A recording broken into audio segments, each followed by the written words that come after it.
Assalamualaikum warahmatullahi wabarakatuh. Baik, di sini saya akan memaparkan materi yang dimana telah saya dan kelompok saya diskusikan dengan judul PPH pasal 23, PPH pasal 4 ayat 2, dan PPH pasal 15. Sebelum memasuki materi, izinkan saya untuk memperkenalkan nama kelompok saya yang dimana saya sendiri Puspitasari dengan NPM akhir 097, lalu ada Vina Dwi Kurniati dengan NPM akhir 181, selanjutnya ada Muhammad Fairuz Riza dengan NPM akhir 256, dan yang terakhir ada Rizky Nasrullah dengan NPM akhir 356.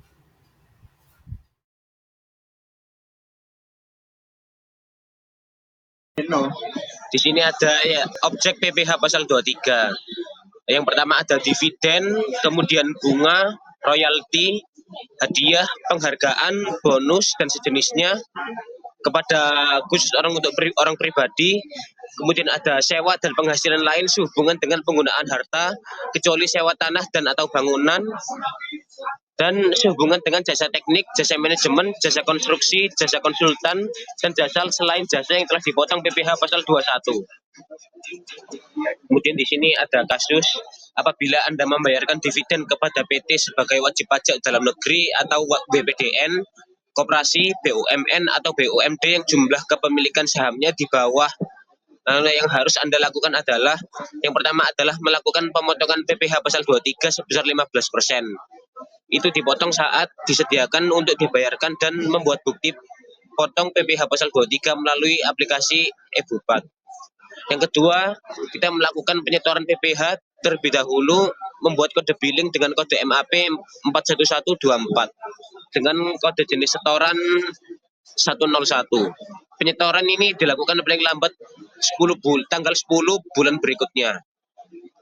Kemudian kita harus melaporkan PPH pasal 23 dengan menggunakan aplikasi e-Bupat PPH pasal 23 melalui login di laman pajak.go.id. Kemudian apabila Anda melakukan peminjaman dana dan membayarkan bunga kepada pemilik dana, maka yang harus Anda lakukan adalah melakukan pemotongan PPH pasal 23 sebesar 15% dari bruto nilai bunga. Dan kita harus membuat bukti potong PPH pasal 23-nya. Kemudian kita harus melakukan penyetoran PPH dengan kode billing kode MAP 41124 dan jenis setoran 102. Penyetoran ini paling lambat dilakukan 10 bulan tanggal 10 bulan berikutnya. Kemudian kita harus melaporkan PPH pasal 23 dengan menggunakan aplikasi e-Bupat PPH pasal 23 melalui login di laman pajak.go.id. Kemudian apabila Anda membayarkan royalti kepada pihak penerima royalti, maka yang harus Anda lakukan adalah lagi-lagi kita harus melakukan pemotongan PPH pasal 23 sebesar 15%. Kemudian kita melakukan penyetoran PPH dengan kode MAP 41124 dan dengan kode jenis setoran 103. Kemudian kita juga harus melaporkannya di aplikasi pajak.go.id. Nah, di sini apabila Anda menggunakan jasa dari WP Wajib Pajak Badan, maka yang harus Anda lakukan adalah kita harus meneliti dulu apakah jasa yang kita gunakan ini termasuk jenis jasa yang merupakan objek pajak PPH pasal 23 atau bukan. Jika memang ini adalah PPH pasal 23, maka kita memotong sebesar 2% dari jumlah bruto nilai jasa dan membuat bukti potongnya. Kemudian kita melakukan penyetoran PPH dengan kode MAP 41124 dengan kode jenis setoran 104. Dan kemudian kita harus melaporkannya di laman pajak.go.id.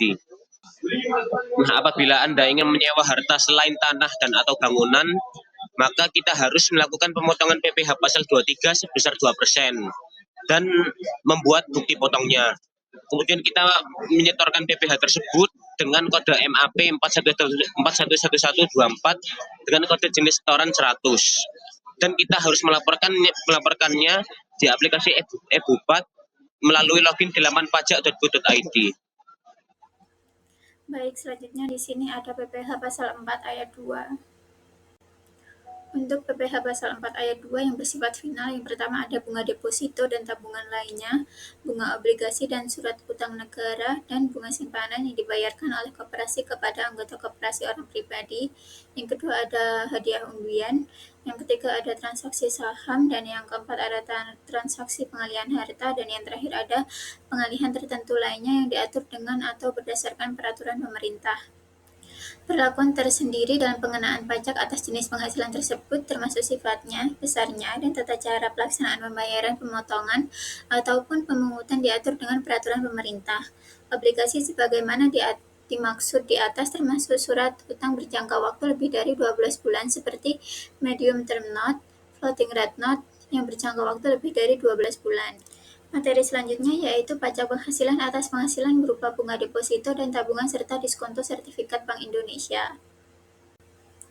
Untuk objek pajaknya yaitu atas penghasilan berupa bunga deposito dan tabungan serta diskonto sertifikat Bank Indonesia dipotong pajak penghasilan yang bersifat final, termasuk dalam pengertian bunga di atas adalah bunga yang diterima atau diperoleh dari deposito dan bunga yang ditempatkan di luar negeri melalui bank yang didirikan atau bertempat kedudukan di Indonesia atau cabang bank luar negeri di Indonesia. Untuk tarifnya yaitu pengenaan pajak penghasilan atas bunga dari deposito dan tabungan serta diskonto sertifikat Bank Indonesia adalah sebagai berikut. Yang pertama, pajak final sebesar 20% dari jumlah bruto terhadap wajib pajak negeri dan bentuk usaha tetap. Yang kedua, pajak final 20% dari jumlah bruto atau dengan tarif berdasarkan perjanjian penghindaran pajak berganda yang berlaku terhadap wajib pajak luar negeri. Nah, di sini ada pengecualian. Pemotongan pajak atas penghasilan berupa bunga deposito dan tabungan serta diskonto sertifikat Bank Indonesia tidak dilakukan terhadap yang pertama bunga dari deposito dan tabungan serta diskonto sertifikat Bank Indonesia sepanjang jumlah deposito dan tabungan serta sertifikat Bank Indonesia tersebut tidak melebihi dari Rp7.500.000 dan bukan merupakan jumlah yang dipecah-pecah. Yang kedua, bunga dan diskonto yang diterima atau diperoleh bank yang didirikan di Indonesia atau cabang bank luar negeri di Indonesia. Yang ketiga, diperoleh dari dana pensiun yang pendiriannya telah disahkan oleh Menteri Keuangan. Dan yang terakhir ada bunga tabungan pada bank yang ditunjuk oleh pemerintah. Untuk PPh pasal 4 ayat 2 yang bersifat final, perlakuan tersendiri dalam pengenaan pajak atas jenis penghasilan tersebut termasuk sifat besarnya dan tata cara pelaksanaan pembayaran, pemotongan, atau pemungutan diatur dengan peraturan pemerintah. Obligasi atas sebagaimana dimaksud di atas termasuk surat utang berjangka waktu lebih dari 12 bulan seperti medium term note, floating rate note yang berjangka lebih dari 12 bulan. Materi selanjutnya yaitu pajak penghasilan atas penghasilan berupa bunga obligasi. Untuk objek pajaknya yang pertama ada obligasi adalah surat utang dan surat utang negara yang berjangka waktu lebih dari 12 bulan. Yang kedua, surat utang negara adalah surat berharga yang berupa surat pengakuan utang baik dalam mata uang rupiah maupun valuta asing. Dan yang ketiga ada bunga obligasi. Bunga obligasi adalah imbalan yang diterima atau diperoleh oleh pemegang obligasi dalam bentuk bunga atau diskonto. Selanjutnya ada tarif. Bunga dari obligasi dengan kupon sebesar 15% bagi wajib pajak dalam negeri dalam bentuk usaha tetap dan 20% bagi wajib pajak luar negeri dalam bentuk usaha tetap dari jumlah bruto bunga sesuai dengan masa kepemilikan obligasi. Selanjutnya bunga dari obligasi dengan kupon sebesar 15% bagi wajib pajak dalam negeri dan bentuk usaha tetap. Selanjutnya ada 20% berganda bagi wajib pajak luar negeri selain bentuk usaha tetap dari jumlah bruto bunga sesuai dengan masa kepemilikan obligasi.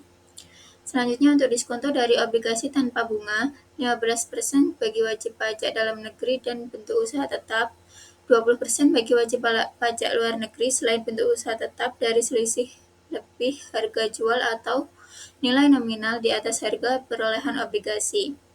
Untuk bunga atau diskonto dari obligasi yang diterima atau diperoleh wajib pajak reksadana yang terdaftar pada Otoritas Jasa Keuangan sebesar 5% untuk tahun 2014 sampai dengan 2020 dan 10% untuk tahun 2021 dan seterusnya.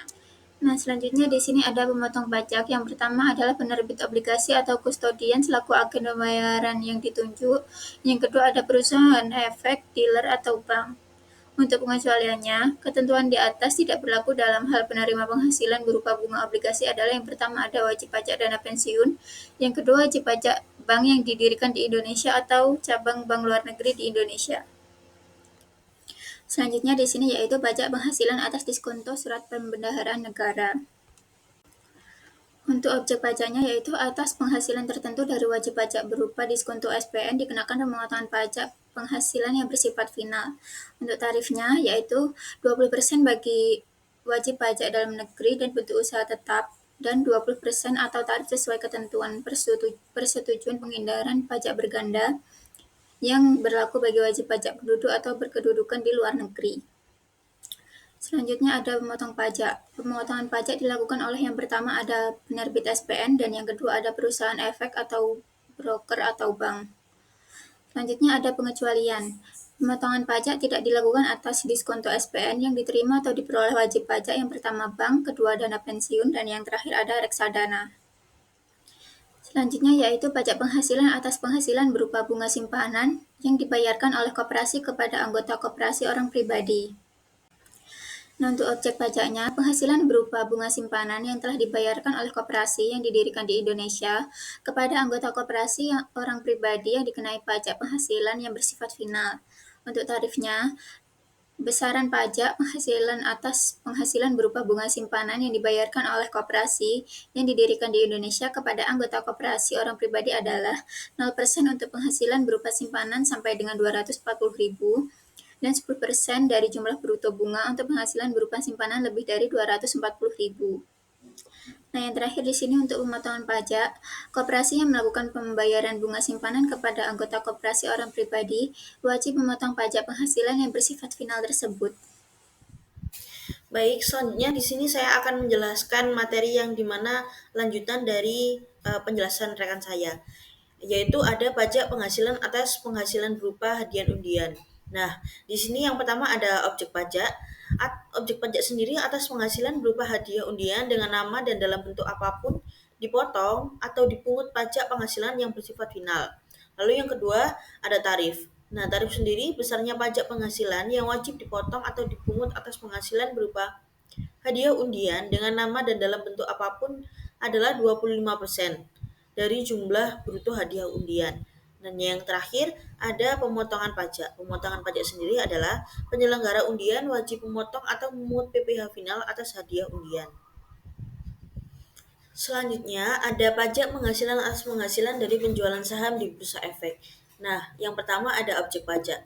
Objek pajak sendiri itu ada atas penghasilan yang diterima atau diperoleh orang pribadi atau badan dari transaksi penjualan saham di bursa efek dipungut pajak penghasilan yang bersifat final. Lalu yang kedua ada tarif. Nah, tarif sendiri itu yang pertama ada besarnya pajak penghasilan adalah 0,1% dari jumlah bruto nilai transaksi penjualan. Lalu yang kedua ada pemilik saham pendiri dikenakan tambahan pajak penghasilan sebesar 0,5% dari nilai saham perusahaan pada saat penutupan bursa di akhir tahun 1996. Dan yang terakhir ada dalam hal saham perusahaan diperdagangkan di bursa efek setelah 1 Januari 1997, maka yang dimaksud dengan nilai saham sendiri adalah nilai saham yang ditetapkan sebesar harga saham pada saat penawaran umum perdana. Dan yang ketiga ada pemotongan pajak. Pemotongan pajak sendiri itu penyelenggara bursa efek wajib memungut pajak penghasilan setiap transaksi penjualan saham di bursa efek. Baik, selanjutnya ada pajak penghasilan atas penghasilan perusahaan modal Ventura dari transaksi penjualan saham atau pengalihan pernyataan modal pada perusahaan pasangan usahanya. Nah, yang pertama ada objek pajak sendiri itu atas penghasilan perusahaan modal Ventura dari transaksi penjualan saham atau pengalihan pernyataan modal pada perusahaan pasangan usahanya dikenakan pajak penghasilan yang bersifat final. Nah, perusahaan pasangan usaha tersebut adalah perusahaan yang memenuhi syarat yang dimana yang pertama ada merupakan perusahaan kecil, menengah, atau yang melakukan kegiatan dalam sektor-sektor usaha yang ditetapkan oleh Menteri Keuangan.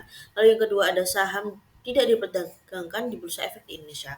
Nah, yang kedua ada tarif. Nah, besar pajak penghasilan atas penghasilan perusahaan modal Ventura ini adalah 0,1% yang dimana dari jumlah bruto nilai transaksi penjualan saham atau pengalihan penyertaan modal. Dalam hal transaksi penjualan saham ini, pengalihan pernyataan modal tersebut dilakukan melalui bursa efek, maka pengenaan pajak penghasilannya dilakukan sesuai dengan ketentuan sebagaimana diatur dalam peraturan undang-undang tentang pajak penghasilan atau penghasilan dari transaksi penjualan saham di bursa efek. Selanjutnya ada pengecualian. Nah, atas penghasilan perusahaan modal Ventura dari transaksi penjualan saham atau pengalihan penyertaan modal pada perusahaan pasangan, usaha yang tidak memenuhi ketentuan di atas dikenakan pajak penghasilan sesuai dengan ketentuan dalam Undang-Undang Pajak Penghasilan. Nah, mengingat perlakuan pajak penghasilan atas penghasilan dalam peraturan pemerintah ini berbeda dengan perlakuan atas penghasilan lainnya, maka kepada perusahaan modal Ventura diwajibkan untuk melakukan pembukaan yang terpisah atas penghasilan maupun biaya yang berkaitan dengan penghasilan dari transaksi penjualan saham tersebut. Selanjutnya ada pajak penghasilan atas dividen yang diterima atau diperoleh wajib pajak orang pribadi dalam negeri. Nah, objek pajak sendiri adalah penghasilan berupa dividen yang diterima atau diperoleh wajib pajak orang pribadi dalam negeri dikenai pajak penghasilan yang bersifat final. Tarif sendiri, penghasilan berupa dividen yang diterima atau diperoleh wajib pajak orang pribadi dalam negeri dikenai pajak penghasilan sebesar 10%. Lalu yang terakhir ada pemotong. Pemotong sendiri adalah pihak yang membayar atau pihak lain yang ditunjukkan selaku pembayar dividen. Next, ada pajak penghasilan atas penghasilan dari jasa konstruksi. Objek pajak sendiri atas penghasilan dari usaha jasa konstruksi dikenakan pajak penghasilan yang bersifat final. Nah, tarif pajak penghasilan untuk usaha jasa konstruksi sendiri itu dibagi menjadi 5 bagian. Yang pertama ada 2% untuk pelaksanaan konstruksi yang dilakukan oleh penyedia jasa yang memiliki kualifikasi usaha kecil. Lalu yang kedua ada 4% untuk pelaksanaan konstruksi yang dilakukan oleh penyedia jasa yang tidak memiliki kualifikasi usaha.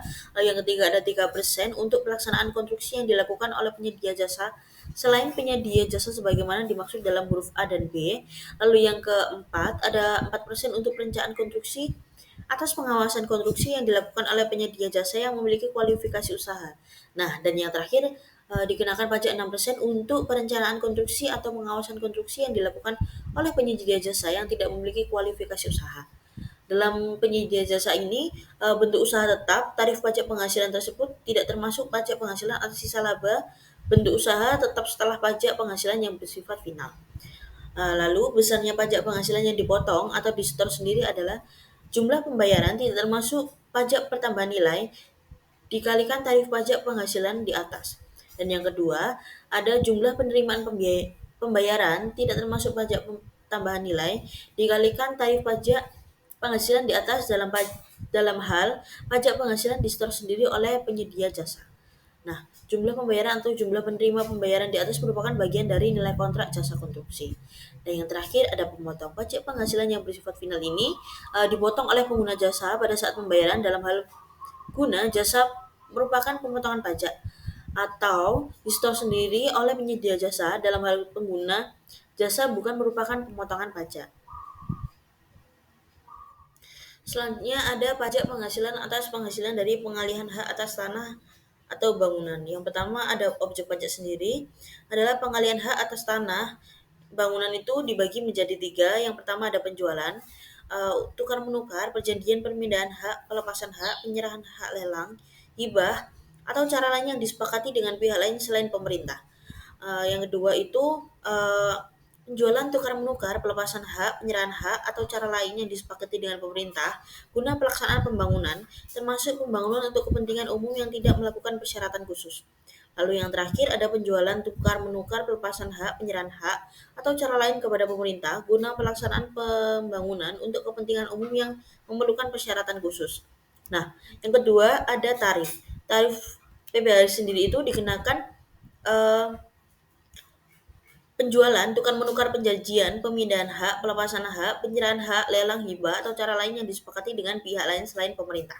Lalu yang kedua ada penjualan, tukar menukar, pelepasan hak, penyerahan hak atau cara lain yang disepakati dengan pemerintah guna pelaksanaan pembangunan, termasuk pembangunan untuk kepentingan umum yang tidak memerlukan persyaratan khusus. Nah, tarif pajak sendiri itu dikenakan 5% dari jumlah bruto nilai pengalihan hak atas tanah atau bangunan.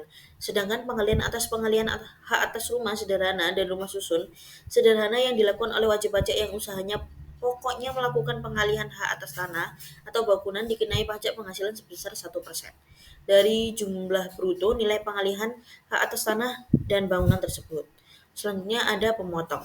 Pungutan sendiri itu dibagi menjadi dua. Yang pertama untuk transaksi penjualan tukar menukar, perjanjian pemindahan hak, pelepasan hak, penyerahan hak dan lain-lain, atau cara lain yang disepakati dengan pihak lain selain pemerintah. Nah, PPh terhutang wajib dibayar sendiri oleh pribadi atau badan yang bersangkutan dengan menggunakan surat setoran pajak atau bisa disingkat dengan SSP pada bank persepsi atau kantor pos dan giro sebelum akte keputusan, perjanjian, kesepakatan atau risalah lelang ditandatangani oleh pejabat yang berwenang. Lalu yang kedua, untuk penjualan, tukar menukar, pelepasan hak, penyerahan hak atau cara yang lain-lain disepakati dengan pemerintah guna pelaksanaan pembangunan termasuk pembangunan untuk kepentingan umum yang tidak memerlukan persyaratan khusus. PPh terhutang dipungut oleh bendaharawan atau pejabat yang melakukan pembayaran atau pejabat yang menyetujui tukar menukar. Nah, yang terakhir ada pengecualian, dikecualikan dari kewajiban pembayaran atau pemungutan pajak penghasilan di atas, yaitu orang pribadi yang mempunyai penghasilan di bawah penghasilan tidak kena pajak yang melakukan pengalihan hak atas tanah atau bangunan dengan jumlah bruto pengalihan kurang dari 60 juta dan bukan merupakan jumlah yang dipecah-pecah. Nah, yang kedua, ada orang pribadi atau badan yang menerima atau memperoleh penghasilan dari pengalihan hak atas tanah atau bangunan kepada pemerintah guna pelaksanaan pembangunan untuk kepentingan umum yang memerlukan persyaratan khusus. Nah, yang ketiga, orang pribadi yang melakukan pengalihan tanah atau bangunan dengan cara hibah kepada keluarga sejarah dalam garis keturunan lurus satu derajat, badan keagamaan, badan pendidikan, badan sosial termasuk yayasan, koperasi atau orang pribadi yang menjalankan usaha mikro dan kecil yang ketentuannya diatur lebih lanjut dengan Peraturan Menteri Keuangan. Sepanjang hibah tersebut tidak ada hubungan dengan usaha, pekerjaan, kepemilikan, atau pengusahaan antara pihak-pihak yang bersangkutan. Lalu yang keempat ada badan yang melakukan pengalihan tanah dengan cara hibah kepada badan keagamaan, badan pendidikan, badan sosial termasuk yayasan, koperasi atau orang pribadi yang menjalankan usaha mikro dan kecil yang ketentuannya diatur lebih lanjut dengan Peraturan Menteri Keuangan. Sepanjang hibah tersebut tidak ada hubungan dengan usaha, pekerjaan, eh, lalu kepemilikan atau pengusaha antara pihak-pihak yang bersangkutan. Lalu yang terakhir ada pengalihan hak atas tanah atau bangunan karena warisan. Termasuk yang dikecualikan dari kewajiban pembayaran atau pemungutan pajak penghasilan di atas adalah pengalihan hak atas tanah atau bangunan yang dilakukan oleh orang pribadi atau badan yang tidak termasuk subjek pajak. Baik, selanjutnya yaitu pajak penghasilan atas penghasilan dari sewa tanah atau bangunan. Yang pertama yaitu objek pajak. Penghasilan berupa sewa atas tanah atau bangunan berupa tanah, rumah, rumah susun, apartemen, kondominium, gedung perkantoran, dan lain sebagainya termasuk bagiannya rumah kantor, rumah toko, gudang, dan bangunan industri dikenakan pajak penghasilan yang bersifat final. Selanjutnya ada tarif. Besarnya pajak penghasilan yang terutang bagi wajib pajak, orang pribadi maupun wajib pajak yang menerima atau memperoleh penghasilan wajib pajak sebagaimana dimaksud di atas adalah 10% dari jumlah bruto nilai persewaan tanah atau bangunan. Selanjutnya yaitu ada pemotong. Pemotong dilakukan oleh penyewa. Dalam hal penyewa adalah badan pemerintah, subjek pajak badan dalam negeri, penyelenggara kegiatan bentuk usaha tetap, kerjasama operasi perwakilan perusahaan luar negeri lainnya, dan orang pribadi yang ditetapkan oleh Direktur Jenderal Pajak. Dalam penyewa adalah orang pribadi atau bukan subjek pajak. Selain yang disebut di atas, PPh itu disetor sendiri oleh yang menyewakan. Orang pribadi yang ditunjuk sebagai pemotong pajak penghasilan adalah akuntan, arsitek, dokter, notaris, pejabat, pembuat akte tanah, kecuali PPAT tersebut adalah camat, pengacara, dan konsultan yang melakukan pekerjaan bebas. Orang B yang B ini orang pribadi yang menjalankan usaha yang menyelenggarakan pembukuan yang telah terdaftar sebagai wajib pajak dalam negeri. Baik, selanjutnya yaitu PPh pasal 15. PPh pasal 15 adalah pajak penghasilan yang dikenakan atas penghasilan yang diterima atau diperoleh wajib pajak tertentu menuntut Undang-Undang PPh. PPh pasal 15 umumnya mengatur tentang norma perhitungan khusus untuk menghitung penghasilan neto dari industrinya bisnis yang tidak dapat dihitung berdasarkan ketentuan dalam PPh pasal 16 ayat 1 Undang-Undang PPh. Objek PPh pasal 15 diantaranya yang A. Ini PPh pasal 15 atas charter penerbangan dalam negeri. yaitu objek yang di sini ada objek pajak. Dalam kategori ini adalah semua imbalan atau nilai pengganti berupa uang atau nilai uang yang diterima atau diperoleh wajib pajak berdasarkan perjanjian charter dari pengangkutan orang atau barang yang dimuat dari suatu pelabuhan ke pelabuhan lain di Indonesia atau dari pelabuhan Indonesia ke pelabuhan di luar negeri. Wajib pajak perusahaan penerbangan dalam negeri adalah WP perusahaan penerbangan yang bertempat kedudukan di Indonesia yang memperoleh penghasilan berdasarkan perjanjian charter, tarif efektif, dan dasar pengenaan pajak. Nah, PPh di sini tarifnya adalah PPh terutang sama dengan 30% dikali norma perhitungan penghasilan itu. Norma perhitungan itu penghasilan itu sama dengan 6% dikali peredaran bruto. Sehingga tarif efektif PPh terutang sama dengan 1,8% itu dikali peredaran bruto yang 1,8% berasal dari 6% dikali 30%. Sedangkan pelunasan PPh sebesar 1,8% ini merupakan pembayaran PPh pasal 23 yang dapat dikreditkan terhadap PPh yang terutang dalam SPT tahunan PPh untuk tahun pajak yang bersangkutan. Selanjutnya ada pemotong. Pemotong yaitu pencharter yang merupakan badan pemerintah, subjek pajak dalam negeri, penyelenggara kegiatan, atau perwakilan perusahaan luar negeri lainnya. Baik, selanjutnya sini ada yang B ada PPh pasal 15 atas pelayaran dalam negeri. Nah, sini objek pajak bagi perusahaan pelayanan dalam negeri dikenakan PPh atas seluruh penghasilan yang diterima atau diperolehnya baik dari Indonesia maupun dari luar Indonesia. Oleh karena itu, penghasilan yang menjadi objek pengenaan PPh meliputi penghasilan terima atau diperoleh WP dari pengangkutan orang atau barang termasuk penyewaan kapal lain. Yang di sini barang termasuk penyewaan dari kapal yaitu ada pelabuhan Indonesia ke pelabuhan lain di Indonesia, ada pelabuhan Indonesia keluar pelabuhan Indonesia, terus ada pelabuhan dari luar Indonesia ke pelabuhan Indonesia, ada pelabuhan dari luar ke pelabuhan lain di luar Indonesia. Sedangkan untuk tarifnya, izin PPh terutang itu sama dengan 30% dikali norma perhitungan penghasilan itu, atau norma perhitungan penghasilan itu sama dengan 4% dikali peredaran bruto. Sehingga tarif efektif PPh terutang itu sama dengan 30% itu tadi, dikali 4% dikali peredaran bruto sama dengan 1,2% dikali peredaran bruto dan bersifat final. Untuk memotong dalam hal ini penghasilan diperoleh berdasarkan perjanjian persewaan atau charter dengan pemotong pajak. Pihak yang membayar atau yang terutang hasil tersebut wajib melakukan pemotongan pada saat pembayaran atau terutang dalam hal penghasilan diperoleh bukan berdasarkan perjanjian persewaan atau charter dengan pemotong pajak. Maka wajib pajak perusahaan pelayaran dalam negeri wajib menyetor sendiri PPh yang terutang. Dalam hal pengguna jasa adalah bukan pemotong pajak, maka wajib pajak perusahaan pembayaran dalam negeri wajib menyetor sendiri PPh yang terutang. Selanjutnya di sini yang C, PPh pasal 15 atas pelayaran atau penerbangan luar negeri. Yang pertama ini ada objek pajak. Objek PPh-nya adalah semua nilai pengganti atau imbalan berupa uang atau nilai uang dari pengangkutan orang atau barang yang dimuat dari suatu pelabuhan ke pelabuhan Indonesia atau dari pelabuhan Indonesia ke pelabuhan luar negeri. Untuk tarifnya itu penghasilan neto bagi wajib pajak perusahaan pelayaran atau penerbangan luar negeri ditetapkan sebesar 6% dari peredaran bruto. Pengertian peredaran bruto di sini itu sebuah imbalan atau nilai pengganti berupa uang dan nilai uang yang diterima oleh wajib pajak perusahaan pelayaran atau penerbangan luar negeri dari pengangkutan orang atau barang yang dimuat dari suatu pelabuhan ke pelabuhan lain di Indonesia atau dari pelabuhan Indonesia ke pelabuhan luar negeri. Sedangkan besaran pajak penghasilan bagi wajib pajak perusahaan pelayaran atau penerbangan luar negeri adalah sebesar 2,64% dari peredaran bruto dan bersifat final.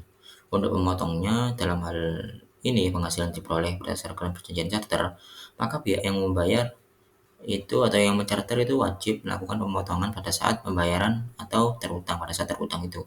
Penghasilan selain berdasarkan perjanjian charter, maka wajib pajak perusahaan pelayaran atau penerbangan itu yang keluar negeri wajib nyetor sendiri. Selanjutnya di sini ada D, PPh pasal 15 atas kantor perwakilan dagang asing atau representative office di Indonesia. Yang pertama di sini ada subjek pajak. Wajib pajak luar negeri yang mempunyai kantor perwakilan dagang atau representative office. Selanjutnya itu disingkat KPD di Indonesia yang berasal dari negara yang belum mempunyai persetujuan penghindaran pajak berganda dengan Indonesia. Selanjutnya yaitu objek pajak. Nilai ekspor bruto yaitu semua nilai pengganti atau imbalan yang diterima atau diperoleh wajib pajak luar negeri yang mempunyai kantor perwakilan dagang Indonesia dari penyerahan barang kepada orang pribadi atau badan yang berada atau bertempat kedudukan di Indonesia. Untuk tarifnya, penghasilan itu 1% dari ekspor bruto, pajak penghasilan terutang 0,44% sama dengan dari nilai ekspor bruto dan bersifat final. Untuk kantor perwakilan dagang yang berasal dari negara mitra PTKB, maka besarnya tarif pajak yang terulang disesuaikan dengan tarif BPT dari suatu badan usaha tetap tersebut sebagaimana dimaksud dalam PTKB terkait pemotong. Pembayaran dilakukan dengan mekanisme penyeluruhan sendiri oleh kantor perwakilan dagang lambat-lambatnya tanggal 15 bulan berikut 15 tanggal 15 bulan berikut setelah bulan terima atau diperoleh penghasilan. Selanjutnya ada E, PPh pasal 15 atas WP yang melakukan kegiatan usaha jasa magelang internasional di bidang produksi mainan anak-anak. Sudah pajaknya wajib pajak yang melakukan kegiatan usaha jasa magelang internasional adalah wajib pajak badan dalam negeri yang melakukan jasa pembuatan dan perakitan barang berupa produk mainan anak-anak dengan bahan-bahan spesifikasi penduduk teknis dan imbalan jasa dan pihak pemesan yang berkedudukan di luar negeri dan mempunyai hubungan istimewa dengan wajib pajak. Untuk objek pajak, jumlah seluruh biaya pembuatan atau perakitan barang tidak termasuk biaya pemakaian bahan baku. Pengertian biaya pembuatan atau perakitan barang mencakup seluruh pengeluaran yang merupakan biaya verifikasi langsung dan tidak langsung serta biaya umum dan administrasi sesuai dengan pembukuan komersial wajib pajak. Baik, berikutnya di sini ada tarif final, yaitu penghasilan itu sebesar 7% dari jumlah seluruh biaya pembuatan atau perakitan barang tidak termasuk biaya pemakaian bahan baku. PPh terutang sebesar 2,1% dan jumlah seluruh biaya pembuatan atau perakitan barang tidak termasuk biaya pemakaian bahan baku. Ketentuan tarif norma sebesar 7% berlaku sepanjang wajib pajak tidak mengadakan perjanjian bantuan harga transfer dengan Direktur Jenderal Pajak. Pengertian biaya pembuatan atau perakitan yang mencakup seluruh pengeluaran yang merupakan biaya verifikasi langsung selain bahan baku milik prinsipal dan tidak langsung serta biaya umum dan administrasi sesuai dengan pembukuan komersial wajib pajak. Untuk memotong PPh terutang wajib disetor sendiri oleh wajib pajak dengan cara membayar setiap bulan paling lambat tanggal 15 bulan berikutnya setelah masa pajak berakhir. Besarnya pembayaran PPh setiap bulan dihitung berdasarkan jumlah realisasi seluruh biaya pembuatan atau perakitan barang setiap bulannya tidak termasuk biaya pemakaian bahan baku atau direct material. Baik, di sini ada contoh kasus PPh pasal 23. Perhitungan PPh pasal 25 atas bunga obligasi. Jadi pada tanggal 3 Januari 2015 PT Sejahtera melakukan pembayaran bunga obligasi kepada PT Damai Sentosa itu sebesar 75 juta. Obligasi tersebut itu tidak diperdagangkan di Bursa Efek Indonesia. Jawabannya, PPh pasal 23 yang harus dipotong oleh PT Sejahtera adalah 15% dikali 75 juta. Itu sama dengan 11.250.000 saat terutang akhir bulan dilakukan pembayaran yaitu tanggal 31 Januari 2015.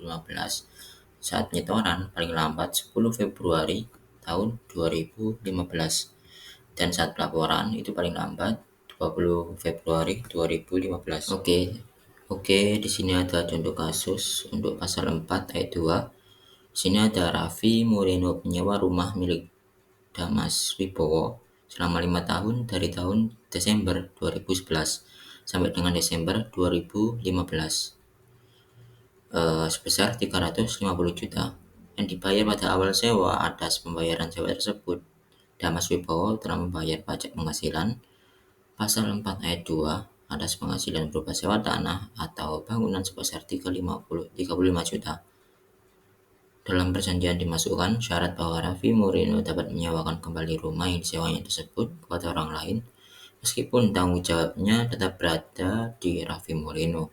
Pada bulan Juli 2013, Raffi Moreno, tanpa membatalkan sewa dengan Dimas Wibowo, menyewakan rumah tersebut kepada adik kandungnya, yaitu Kinan Pali, yang berprofesi sebagai pedagang kue sampai dengan Desember 2015 sebesar 110 juta yang dibayar pada tanggal 3 Juli 2013. Bagaimanakah kewajiban BPH Pasal 4 ayat 2 terkait transaksi sewa antara Raffi Moreno dan Kinan Pali? Jadi untuk jawabannya, mengingat Kinan Pali bukan merupakan pemotong pajak, maka Raffi Moreno itu wajib menyetorkan sendiri PPh yang terutang tersebut ke KPP tempat dia terdaftar. Besarnya PPh pasal 4 ayat 2 yang bersifat final yang wajib disetorkan adalah 10% dikali 110 juta sama dengan 11 juta. Baik, sekian presentasi dari kelompok kami. Ada kurang lebihnya, mohon maaf. Wassalamualaikum warahmatullahi wabarakatuh.